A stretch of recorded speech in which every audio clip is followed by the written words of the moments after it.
यंदा मान्सून जोरदार बरसल्यानं थंडीचं आगमन लवकर होणार असं दिसतंय।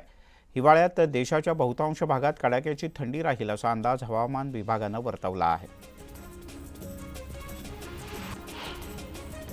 मुंबई शहर आणि उपनगरात गेल्या 2 दिवसात पावसानं विश्रांती घेतल्यानं तापमानात वाढ झाली आहे। सांताक्रूज वेधशाळेमध्ये 32 अंश सेल्सिअस तापमान नोंदवलं गेलंय। राज्यात आजपासून पुढचे 3 दिवस पावसाची शक्यता वर्तवण्यात आली। अहमदनगर, पुणे, सातारा, सांगली, कोल्हापूर, सोलापूर असे 6 जिल्हे वगळता उर्वरित महाराष्ट्रात 30 जिल्ह्यात मध्यम ते जोरदार पावसाची शक्यता आहे। मुंबईतही पावसाचा जोर कायम राहील असा अंदाज आहे। मागच्या आठवड्याभरापासून राज्यात पावसाची संततधार आहे, त्यामुळे राज्यातली 17 मोठी धरणं तुडुंब भरली आहेत। या धरणातली पाणी पातळी नियंत्रित करण्यासाठी अद्यापही काही धरणातून पाण्याचा विसर्ग केला जातोय। पुणे शहराला पाणीपुरवठा करणाऱ्या खडकवासला धरण साखळी प्रकल्पातील 4ही धरणं भरलेत। धरणं भरली असल्यामुळे नदीपात्रात पाणी सोडण्यात येत आहे। आतापर्यंत मुठा नदीत 29.98 टीएमसी पाणी सोडण्यात आलंय। हे खडकवासला धरण साखळीत आता 28.84 टीएमसी म्हणजे 98.92 टीएमसी इतका पाणीसाठा आहे। त्यामुळे धरणातील पाणीसाठ्यापेक्षा जास्त पाणी नदीत सोडण्यात आलं। आज जीएसटी काउन्सिलची बैठक होणार आहे। या बैठकीमध्ये विमा प्रीमियमवरील जीएसटी हा सगळ्यात महत्त्वाचा मुद्दा असेल। याशिवाय ऑनलाईन गेमिंगवरील कराच्या मुद्द्यावर सुद्धा या बैठकीत चर्चा होण्याची शक्यता आहे। अर्थमंत्री निर्मला सीतारामन यांच्या अध्यक्षतेखाली जीएसटी परिषदेनं कर कमी करण्याचा निर्णय घेतल्यास ग्राहकांना दिलासा मिळेल। भारतामध्ये मंकीपॉक्सचा पहिला संशयित रुग्ण समोर आलाय। दरम्यान केंद्रीय आरोग्य मंत्रालयानं दिलेल्या माहितीनुसार सध्या हा रुग्ण स्थिर आहे, तर हॉस्पिटलमध्ये या रुग्णाला आयसोलेशनमध्ये ठेवण्यात आलंय। मंकीपॉक्सचं निदान करण्यासाठी रुग्णांच्या नमुन्यांची तपासणी केली जाते। सध्या परिस्थिती चिंताजनक नसल्याची माहिती समोर येते। सार्वजनिक वितरण प्रणालीमध्ये महत्त्वाचं असलेलं रेशन कार्ड आता बंद होणार आहे। त्याऐवजी ई रेशन कार्ड लाभार्थ्यांना दिलं जाईल। राज्य शासनानं ई रेशन कार्ड देण्याबद्दलचा निर्णय जाहीर घेतलाय। त्यानुसार संगणकीय प्रणाली विकसित करण्यात आली आहे। कानपूरमधील अनवरजंग आणि कासजंग रेल्वे मार्गावर कालिंदी एक्सप्रेसच्या रुळावर सिलेंडर ठेवण्यात आला होता, मात्र चालकाच्या सतर्कतेमुळे ट्रेनचा मोठा अपघात थोडक्यात टळला।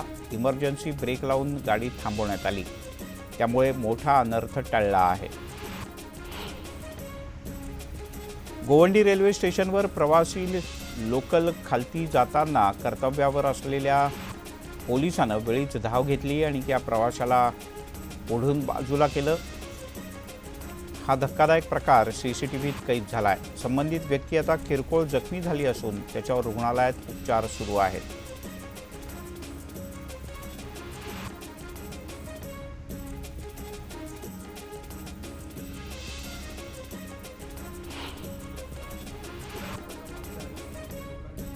राष्ट्रवादी काँग्रेस शरद पवार गटाची शिवस्वराज्य यात्रा 10 सप्टेंबर रोजी गोंदियाच्या तिरोडा इथे दाखल होते। यात्रेच्या स्वागतासाठी तिरोड्यात जय्यत तयारी करण्यात आली। काँग्रेस खासदार राहुल गांधी 3 दिवसांच्या अमेरिकेच्या दौऱ्यावर आहेत। राहुल गांधी 10 सप्टेंबरपर्यंत अमेरिकेत जाणार आहेत। यावेळी त्यांनी डगल्समध्ये आयोजित केलेल्या कार्यक्रमात विद्यार्थ्यांशी संवाद सुद्धा साधला। भाजपच्या टीकेवर मनोज जरांगे यांनी जोरदार उत्तर दिलंय। फडणवीस आणि त्यांच्या आमदारांचा मला बदनाम करण्याचा डाव आहे असं जरांगे यांनी म्हटलंय। माझ्या विरोधात ट्रॅप रचला जातोय, षडयंत्र रचलं जातंय, मात्र मी मागे हटणार नाही असंही जरांगे म्हणाले।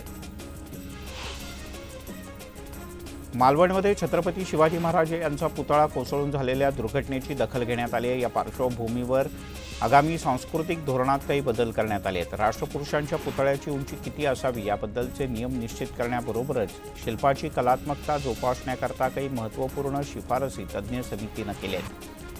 पुढील 15 दिवसात राज्याचं सांस्कृतिक धोरण जाहीर होणार असून यासाठी नेमण्यात आलेल्या समितीनं आपला अहवाल राज्य सरकारला सादर केला आहे। मालवणमध्ये शिवाजी महाराज यांचा पुतळा कोसळल्याप्रकरणी संबंधितांच्यावर गुन्हा दाखल करण्याची मागणी करण्यात येते। या मागणीसाठी तरुणांचं उपोषण सुरू आहे। या उपोषणकर्त्या तरुणांची छत्रपती संभाजी महाराज यांनी भेट घेतली।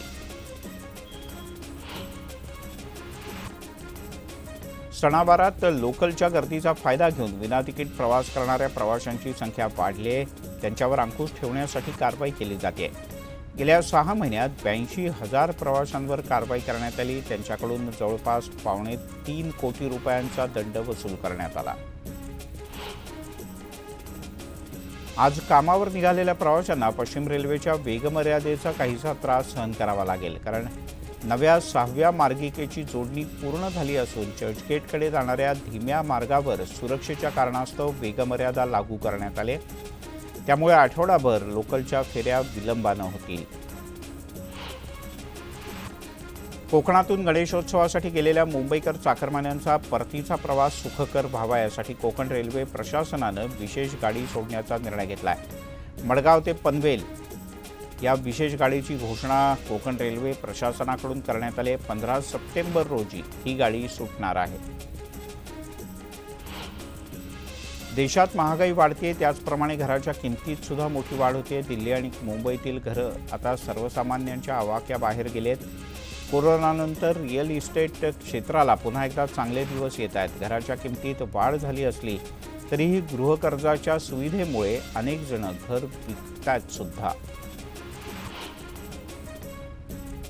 मुंबईत सुरू असलेल्या गृहखरेदीच्या धुमधडाक्यात ज्येष्ठ नागरिकांच्या गुंतवणुकीचं प्रमाण लक्षणीय असल्याची माहिती समोर आली आहे. मुंबईत झालेल्या एकूण घर खरेदीतील 15,275 मालमत्तांची खरेदी ज्येष्ठ नागरिकांनी केल्याचं स्पष्ट झालंय.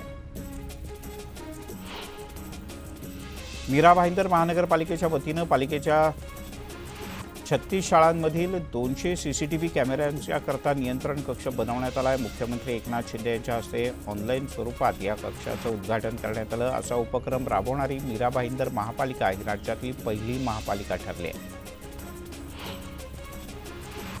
नवी मुंबई महानगरपालिकेमध्ये विशाखा समिती केवळ कागदावरती असल्याचं उघड झालं होतं. यानंतर आयुक्त डॉक्टर कैलास शिंदे यांनी विशाखा समितीचं पुनर्गठन केलं. याशिवाय आरोग्य आणि शिक्षण विभागात असलेली स्वतंत्र महिला तक्रार निवारण समिती यापुढे तशीच कार्यान्वित राहील असं सुद्धा निश्चित करण्यात आलंय. मुंबई आणि नवी मुंबईमधले नागरिक आता अधिक सुरक्षित आणि उत्तम हवा घेणार आहेत, कारण हवेचा गुणवत्ता निर्देशांक सुधारला आहे. निर्देशांक 44 वर आला असून सर्वच विभागातील प्रदूषण नियंत्रणात आलंय. हवेतील धुलीकणांचं प्रमाण सुद्धा अतिशय कमी झालंय. शहरवासियांना गणराया पावलेत असं पाहायला मिळत आहे.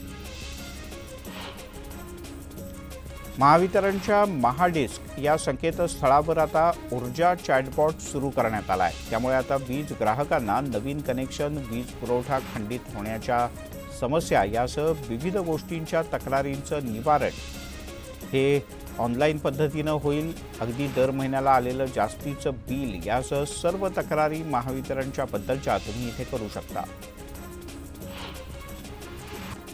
मुख्यमंत्री वैद्यकीय सहाय्यता निधी गोरगरीब रुग्णांसाठी आधारभूत ठरतोय. गेल्या 2 वर्षांपासून 321 कोटी रुपयांचं अर्थसहाय्य करण्यात आलं. 40,000 पेक्षा अधिक रुग्णांचे प्राण यामुळे वाचले आहेत. भांडूप, विक्रोळी, घाटकोपर, चेंबूर, कुर्ला, साकीनाका, जोगेश्वरी, मालाड येथील 291 ठिकाणी दरड कोसळण्याचा धोका आहे. यापैकी 22,000 पेक्षा अधिक नागरिक इथे परिसरात वास्तव्याला आहेत. रहिवाशांच्या सुरक्षेसाठी संरक्षक भिंत बांधण्याचा निर्णय पालिका प्रशासनानं घेतला आहे. नवीन वीज जोडणी मिळण्याची प्रक्रिया आता 7 दिवसांमध्ये पूर्ण होईल. ऑनलाईन कस्टमर पोर्टलवर ॲप्लिकेशन फॉर्म भरायचा, ओळख पुरावा आणि मालकी पुरावा अशी 3 कागदपत्र सादर करायची की ही प्रक्रिया पूर्ण होईल. वीज चोरी करणाऱ्यांच्या अवैध वीज वापराचा भार नियमितपणे वीज बिलं भरणाऱ्या प्रामाणिक ग्राहकांवर पडतो. त्यामुळे आता वीज चोरी केली तर 3 वर्षांपर्यंत तुरुंगवास भोगावा लागेल. या प्रकरणी कंपन्यांच्याकडून कारवाईला सुरुवात करण्यात आली आहे.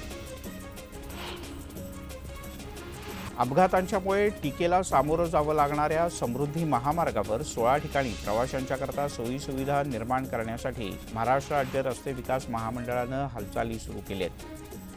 सुमारे 4 हेक्टर जागेवर खासगी भागीदारांच्या माध्यमातून या सोयीसुविधा उपलब्ध करून दिल्या जातील.